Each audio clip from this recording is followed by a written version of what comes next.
21 जुलाई 2023 को रिलीज हुई American film Oppenheimer पूरी दुनिया में तहलका मचा रही है। लेकिन फिल्म इतिहास के जिस हिस्से को दिखा रही है उसे सोचकर आज भी लोगों की रूह कांप उठती है। इस फिल्म में दिखाया गया है कि कैसे ओपनहाइमर ने जापान के हिरोशिमा और नागासाकी पर हमले के लिए न्यूक्लियर बॉम्ब तैयार किए थे। लेकिन क्या है ओपनहाइमर का असली सच, चलिए जानते हैं। जूलियस रॉबर्ट ओपनहाइमर, जो कि एक अमेरिकन थियोरेटिकल फिजिसिस्ट थे, या फिर इनके दूसरे नाम की बात करें तो इन्हें फादर ऑफ एटॉमिक बॉम्ब भी कहा जाता है।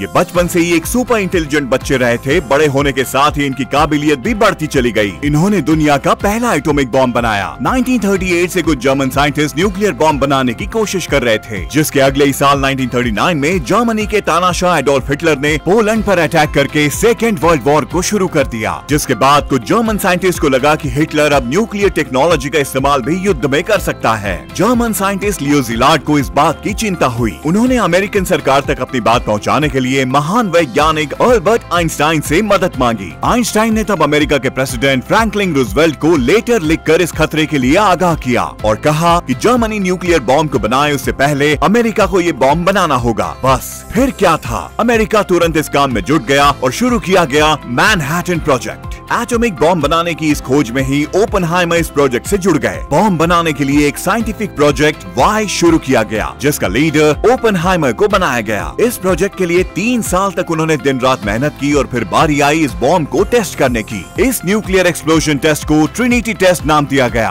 और उस टेस्टिंग बॉम्ब का नाम रखा गया गैजेट। न्यू मैक्सिको के लॉस अलामोस शहर से 330 किलोमीटर दूर एक रेगिस्तान में इस टेस्ट को किया जाना था। टेस्ट से पहले किसी को भी इसके सक्सेसफुल होने का भरोसा नहीं था। एक डर ये भी था कि शायद इससे पूरी दुनिया बर्बाद हो जाए या फिर शायद न्यू मैक्सिको शहर तो इसके चपेट में आ ही जाएगा। फाइनली 16 जुलाई 1945 को सुबह 5:30 पर यह टेस्ट किया गया। जैसा कि सोचा गया था, इस न्यूक्लियर टेस्ट का रिजल्ट वाकई काफी ज्यादा भयंकर निकला। जितना ओपनहाइमर ने सोचा था, धमाका उससे कहीं ज्यादा बड़ा था। इस धमाके का असर करीब 160 किलोमीटर तक हुआ। धमाके को देखने के बाद ओपनहाइमर के मुंह से भगवद गीता का एक श्लोक निकला। उनके मुंह से निकले शब्द थे, now I am become death, the destroyer of worlds. Oppenheimer एक संस्कृत स्कॉलर भी थे। उन्होंने भगवद गीता को ओरिजिनल फॉर्म में भी पढ़ा हुआ था। वो भगवद गीता को अपने जीवन की सबसे ज्यादा इन्फ्लुएंशियल किताब मानते थे। वो भयंकर एक्सप्लोजन देखने के बाद ओपनहाइमर समझ चुके थे कि उन्होंने इंसानियत को मिटाकर रख देने वाली ताकत को जन्म दे दिया है। जल्द ही इस तबाही का मंजर पूरी दुनिया ने देखा। इस ट्रिनिटी टेस्ट को हुए अभी 1 महीना भी नहीं बीता था और अमेरिका ने 6 अगस्त 1945 को लिटिल बॉय नाम का एक न्यूक्लियर बॉम्ब जापान के हिरोशिमा पर गिरा दिया। 3 दिन बाद 9 अगस्त को दूसरा बम अमेरिका ने नागासाकी पर गिराया। जैसे ही ये खबर अल्बर्ट आइंस्टाइन तक पहुंची तो उन्होंने खुद को इसके लिए जिम्मेदार माना,